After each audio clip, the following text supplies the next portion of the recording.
Hello and good morning everyone. आप सभी लोगों का स्वागत है आपके अपने यूट्यूब चैनल स्टडी ग्लॉस पर। मैं हूं डॉक्टर मोनिका और आज हम 17 फरवरी से रिलेटेड जितने भी इम्पोर्टेंट क्वेश्चन बन सकते हैं उन पर डिस्कशन करने वाले हैं और हर क्वेश्चन से रिलेटेड इम्पोर्टेंट फैक्ट भी मैं आपको बताऊंगी। तो आप लोग पूरे वीडियो को ध्यान से देखिए और लास्ट में मैं आपसे एक क्वेश्चन भी पूछूंगी, तो उसका आंसर आप मुझे कमेंट सेक्शन में दीजिएगा। ये हमारा टेलीग्राम चैनल है, यहाँ पर आपको पीडीएफ अवेलेबल हो जाएगी और इस लेक्चर की क्विज भी आपको यहाँ मिल जाएगी। और ये आपके लिए आज का मोटिवेशनल कोट है, आज रास्ता बना लिया है तो कल मंजिल भी मिल जाएगी। हौसलों से भरी ये कोशिश एक दिन जरूर रंग लाएगी। तो आप लगातार कोशिश करते रहिए, एक दिन जरूर आपको अच्छा रिजल्ट मिलेगा।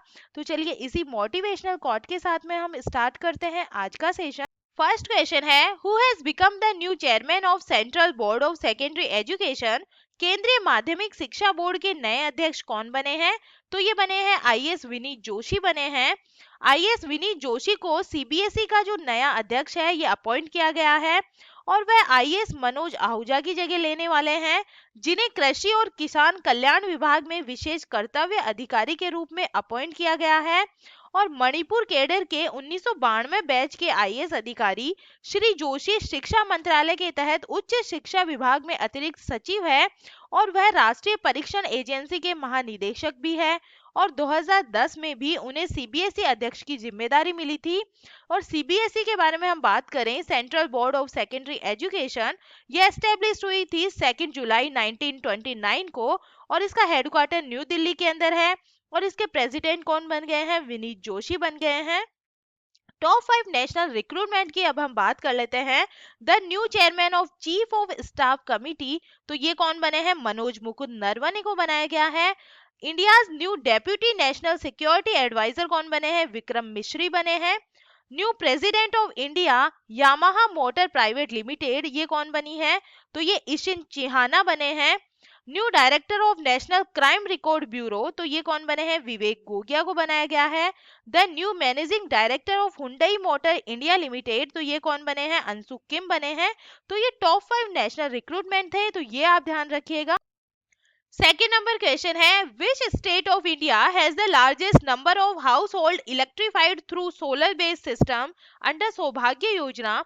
सौभाग्य योजना के तहत भारत के किस राज्य में सौर आधारित सिस्टम के माध्यम से विद्युतीकृत घरों की संख्या सबसे ज्यादा है? तो ये है राजस्थान में सबसे ज्यादा है। सी इसका करेक्ट आंसर होगा। सौभाग्य योजना के तहत राजस्थान में सौर आधारित स्टैंड अलोन सिस्टम के माध्यम से विद्युतीकृत घरों की अधिकतम संख्या है। और सौभाग्य योजना के तहत पिछले साल 31 मार्च तक 2.817 करोड़ घरों का विद्युतीकरण किया गया था, जिसमें सौर आधारित स्टैंड अलोन सिस्टम के माध्यम से 4.16 लाख घरों का विद्युतीकरण किया गया था। और इसके बारे में बात करें, सौभाग्य योजना के तहत राजस्थान में सौर आधारित स्टैंड अलोन सिस्टम के माध्यम से 1,23,682 घरों का विद्युतीकरण किया गया है। इसके बाद में सेकंड पोजीशन पे छत्तीसगढ़ आता है, फिर उत्तर प्रदेश आता है, असम, बिहार, महाराष्ट्र, ओडिशा और मध्य प्रदेश आता है। तो फर्स्ट पे कौन है? राजस्थान है। सेकंड पे छत्तीसगढ़ है और थर्ड पोजीशन पे कौन है? उत्तर प्रदेश है। और सौभाग्य योजना के बारे में हम बात करें, ये क्या है? तो सौभाग्य योजना का जो शुभारंभ है ये ग्रामीण और शहरी दोनों क्षेत्रों में सार्वभौमिक घरेलू विद्युतीकरण सुनिश्चित करने के लिए किया गया था। और इसके अंदर अनुदान कैसे कैसे दिया गया है इसके बारे में हम बात करें, तो इस स्कीम में जो केंद्र सरकार है इन्होंने 60% का अनुदान दिया है और मतलब राज्यों को दिया है और राज्यों ने अपने कोष से 10% का जो धन है ये खर्च किया है और जो बाकी का 30% है ये बैंकों ने बतौर ऋण के रूप में प्रदान किया है। चलिए टॉप 5 इंडेक्सेस की अब हम बात कर लेते हैं। According to the global entrepreneurship monitor global report 2021-22, what is the rank of India in term of ease of starting a business? तो इसके अंदर इंडिया की कौन सी रैंक है? तो इसमें इंडिया की जो है 4th पोजीशन पे इंडिया है। जो वैश्विक उद्यमिता मॉनिटर रिपोर्ट है, इसकी जो वैश्विक रिपोर्ट है जो बिजनेस स्टार्ट करने के मामले में जो भारत है ये 4थे पोजीशन पे है। और फर्स्ट पोजीशन पे कौन सा है? तो जो दुबई है इसके अंदर फर्स्ट पोजीशन पे है। What is the rank of India in the global ranking of democracy index 2021 release by the economics intelligence unit? तो इसके अंदर भारत की कौन सी पोजीशन है, तो इसमें भारत है 46वें स्थान पे। और जो पहले स्थान पे कौन सा था, तो जो नॉर्वे है ये फर्स्ट पोजीशन पे था। According to the report release by the world steel organisation, which country has become the second largest producer of steel in the world. तो सेकंड कौन सा था, इंडिया था। और फर्स्ट कौन सा था, तो फर्स्ट था इसके अंदर चाइना था। What is the rank of India in corruption perception index 2021, तो इसके अंदर इंडिया की कौन सी रैंक है, जो इंडिया है इसके अंदर 85 पोजीशन के अंदर है। और फर्स्ट पोजीशन पे कौन है, तो जो डेनमार्क और जो न्यूजीलैंड है इसके अंदर फर्स्ट पोजीशन पे था। According to the Brand Financial Global 500 report, what is the position of Tata Group India most valuable company? तो इसके अंदर जो है भारत की कौन से स्थान पे है भारत, तो इसके अंदर है 78 नंबर पे है। जो टाटा समूह है इसके अंदर भारत की जो सबसे मूल्यवान कंपनी है ये है 78 पोजीशन पे। और दुनिया की सबसे मूल्यवान कंपनी कौन सी है, तो दुनिया की जो सबसे मूल्यवान कंपनी है ये एप्पल है। थर्ड नंबर क्वेश्चन है, which country has become the first country in the world to allow drones to fly in civilian air space. नागरिक हवाई क्षेत्र में ड्रोन उड़ाने की अनुमति देने वाला विश्व का पहला देश कौन सा बना है, तो ये बन गया है इजराइल बन गया है। डी इसका करेक्ट आंसर होगा। इजराइल नागरिक हवाई क्षेत्र में ड्रोन उड़ाने की अनुमति देने वाला पहला देश बन गया है। और इजरायली नागरिक उड्डयन प्राधिकरण द्वारा हर्मिस स्टार लाइनर मानव रहित प्रणाली को प्रमाणीकृत जारी किया गया था। और इसे इजरायली रक्षा इलेक्ट्रॉनिक्स कंपनी एल्बिट सिस्टम द्वारा निर्मित और विकसित किया गया था। और यूएवी का उपयोग कृषि, पर्यावरण, लोक कल्याण, आर्थिक गतिविधियों और अपराध के खिलाफ लाभ के लिए किया जाएगा। और सुरक्षा कारणों से अंतर्राष्ट्रीय विमानन नियम अप्रमाणित विमानों को नागरिक हवाई क्षेत्र में उड़ान भरने से रोकते हैं। और हर्मिस स्टार लाइनर मानव रहित प्रणाली के बारे में हम बात करें, तो हर्मिस स्टार लाइनर जिनका जो पंख है ये 17 मीटर है और इसका वजन कितना है 1.6 टन है। और लगभग ये 7600 मीटर की ऊंचाई पर 36 घंटे तक उड़ सकता है। और इसके अतिरिक्त 450 kilogram electro optical thermal radar और अन्य पेलोड ले जा सकता है। और यह सीमा सुरक्षा और आतंकवाद विरोधी अभियानों में भाग लेने के अंदर ये सक्षम होगा। और बड़े पैमाने पर सार्वजनिक कार्यक्रमों में भाग लेने, समुद्री खोज और बचाव, वाणिज्यिक विमानन और पर्यावरण निरीक्षण मिशन, साथ ही सटीक कृषि कार्य करने में ये सक्षम होगा। तो ये कौन से देश ने जो ड्रोन है ये सार्वजनिक एरियाज में उड़ाने की अनुमति दी है, तो ये इजराइल ने दी है। इसराइल की अब हम बात कर लेते हैं। Israel is located in the continent of Asia और इसकी कैपिटल है जेरूसलम है। और इसराइल की करेंसी है इजरायली शेकेल है। और यहाँ के जो प्राइम मिनिस्टर है ये कौन बने हैं, नफ्ताली बेनेट है। और प्रेसिडेंट कौन है, इसाक हर्जोग यहाँ के प्रेसिडेंट है। What is the name of the parliament, तो यहाँ की जो पार्लियामेंट है इसका नाम नेसेट है। लॉन्गेस्ट रिवर कौन सी है, तो जॉर्डन जो रिवर है ये लॉन्गेस्ट रिवर है यहाँ की। और लॉन्गेस्ट माउंटेन रेंज कौन सी है, तो जो माउंट हेरमोन है ये सबसे लॉन्गेस्ट माउंटेन रेंज है यहाँ की। In which country do most यहूदी, तो ये इजराइल में ही रहते हैं। 4 नंबर क्वेश्चन है, where will the country's largest wrestling academy be set up by the Indian railways. भारतीय रेलवे द्वारा देश की सबसे बड़ी कुश्ती अकादमी कहाँ स्थापित की जाएगी, तो ये की जाएगी दिल्ली के अंदर की जा रही है। रेलवे मंत्रालय ने भारतीय रेलवे किशनगंज दिल्ली में एक अत्याधुनिक कुश्ती अकादमी स्थापित करने की मंजूरी दी है। और कुश्ती अकादमी भारत में सबसे बड़ी होगी और देश में कुश्ती के खेल को बढ़ावा देने के लिए उन्नत प्रशिक्षण सुविधाओं से ये लैस होने वाली है।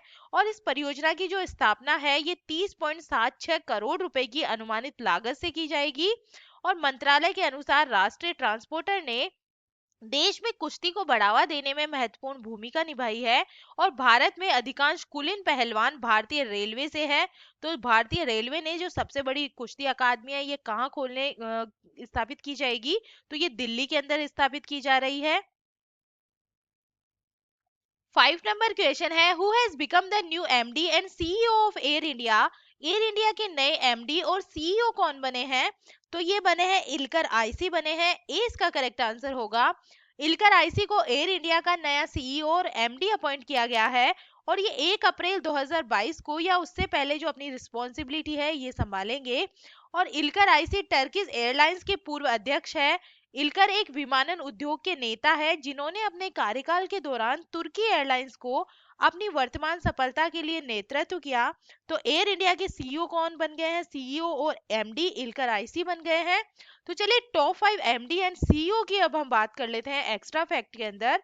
First woman chairman and managing director of oil and natural gas corporation, तो ये कौन बनी है? अलका मित्तल बनी है। Chief executive officer of energy efficiency service, तो ये राधिका झा बनी है।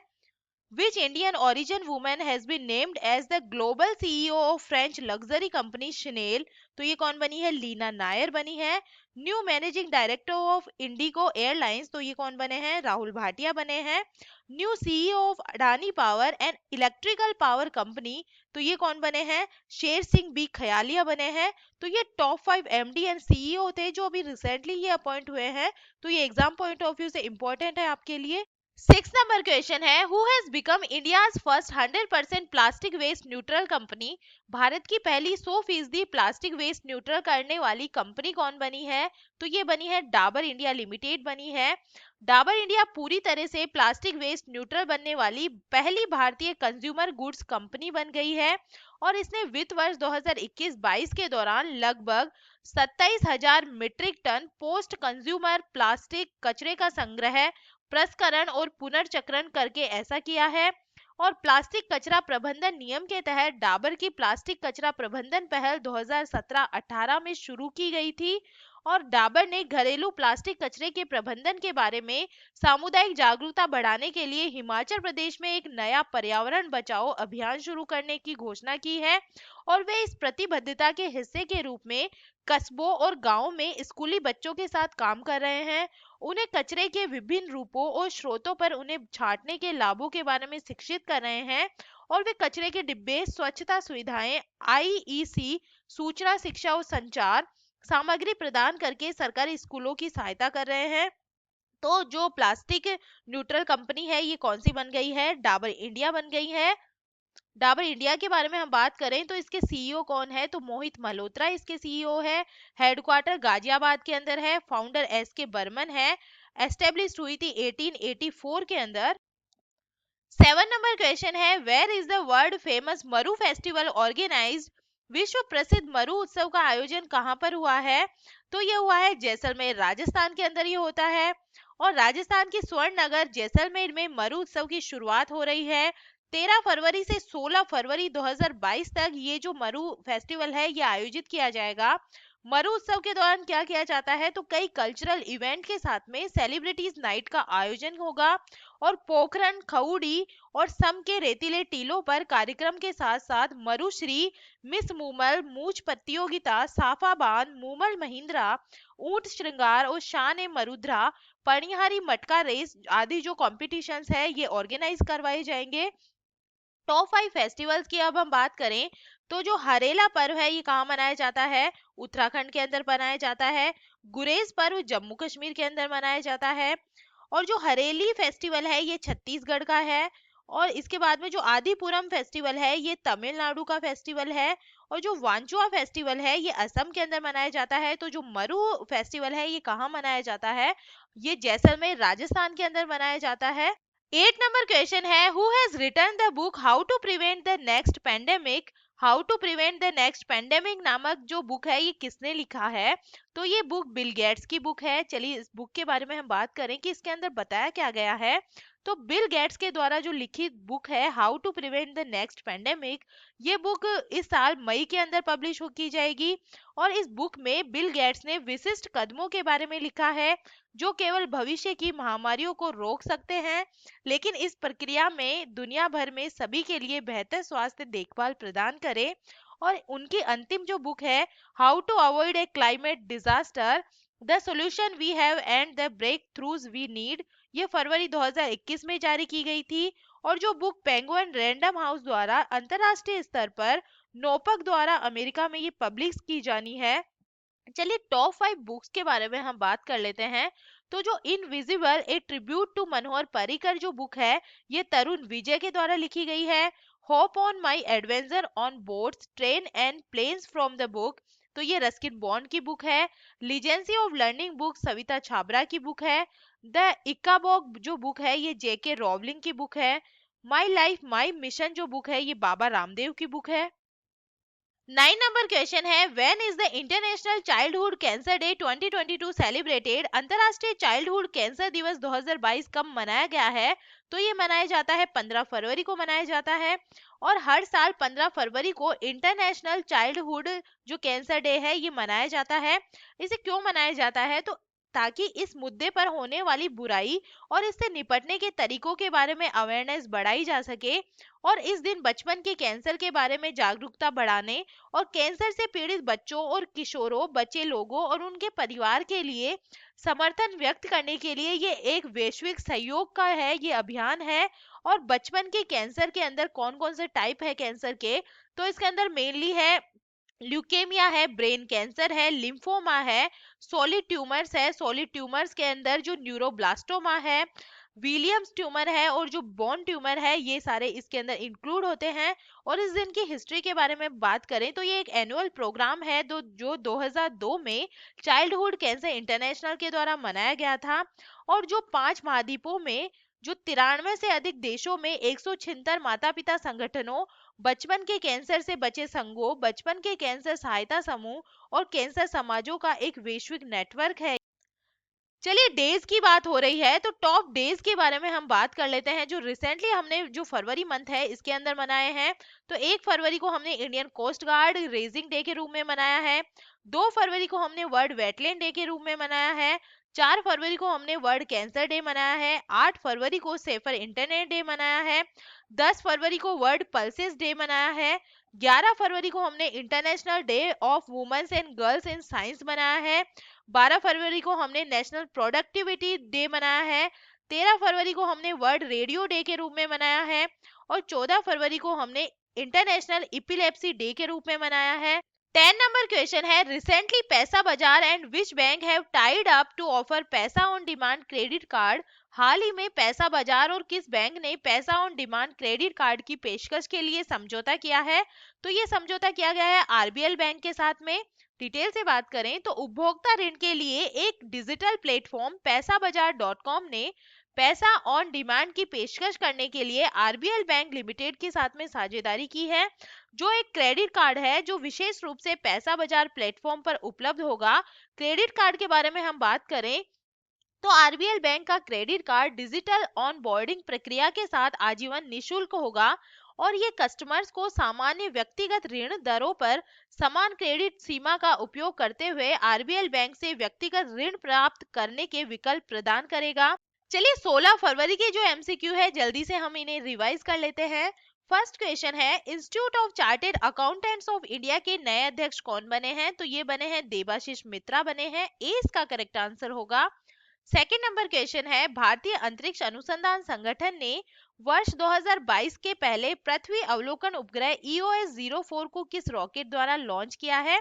तो ये लॉन्च किया गया है PSLV C-52 के द्वारा लॉन्च किया गया है। बी इसका करेक्ट आंसर है।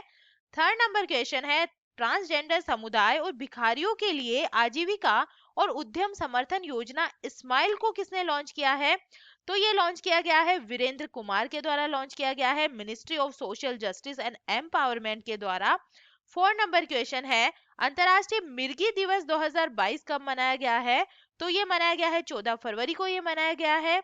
5 नंबर क्वेश्चन है, किस राज्य के स्वास्थ्य मंत्री ने कैंसर की रोकथाम के लिए भारत की पहली होप एक्सप्रेस मशीन को लॉन्च किया है? तो ये लॉन्च किया गया है राजेश टोपे के द्वारा महाराष्ट्र के अंदर, ये महाराष्ट्र के हेल्थ मिनिस्टर है। 6 नंबर क्वेश्चन है, बिहार के खादी और हस्तशिल्प के नए ब्रांड एम्बेसडर कौन बने हैं? तो ये बने हैं मनोज तिवारी को बनाया गया है। 7 नंबर क्वेश्चन है, वर्ष 2022 में मुंबई अंतर्राष्ट्रीय फिल्म महोत्सव के कौन से संस्करण का आयोजन किया जाएगा? तो ये किया जाएगा जो 17वें जो संस्करण है 17th एडिशन का इसके अंदर आयोजन किया जाएगा। 8 नंबर क्वेश्चन है, भारतीय रिजर्व बैंक द्वारा वित्तीय साक्षरता सप्ताह 2022 का आयोजन कब से कब तक किया जाएगा? तो ये किया जाएगा 14 से 18 फरवरी तक किया जाएगा। ए इसका करेक्ट आंसर है। 9 नंबर क्वेश्चन है, केंद्र सरकार ने 26.275 करोड़ रुपए के परिव्यय के साथ राज्य पुलिस बल आधुनिकीकरण योजना को कब तक के लिए बढ़ा दिया है? तो ये बढ़ा दिया है 2025-26 के लिए इसे बढ़ा दिया गया है। सी इसका करेक्ट आंसर होगा। 10 नंबर क्वेश्चन है, हाल ही में बिहार में गंगा नदी पर लंबे रेल सह सड़क पुल का उद्घाटन किसने किया है? तो ये किया गया है नितिन गडकरी के द्वारा किया गया है। ये union minister for road transport and highway है। और नितिन गडकरी और जो बिहार के मुख्यमंत्री है नीतीश कुमार, इन्होंने जॉइंटली बिहार में इस जो पुल का है उद्घाटन किया है। और ये था कल का आपके लिए study gloss question. AVGC centre of excellence launch करने वाला देश का पहला राज्य कौन सा बना है? तो ये बन गया है कर्नाटका बन गया है। बी इसका करेक्ट आंसर होगा। और ये है आज का आपके लिए study gloss question. Netaji research bureau द्वारा नेताजी अवार्ड 2022 से किसे सम्मानित किया गया है? तो इसका आंसर आप मुझे कमेंट सेक्शन में दीजिएगा। और ये हमारा टेलीग्राम चैनल है, यहाँ पर आपको आज की क्विज अवेलेबल हो जाएगी और इस लेक्चर की पीडीएफ भी आपको यहाँ मिल जाएगी। अगर आपको सेशन अच्छा लग रहा है तो आप अपने दोस्तों के साथ में इसे शेयर कीजिएगा, लाइक कीजिए। चलिए मिलते हैं हम एक नए सेशन में। Thank you.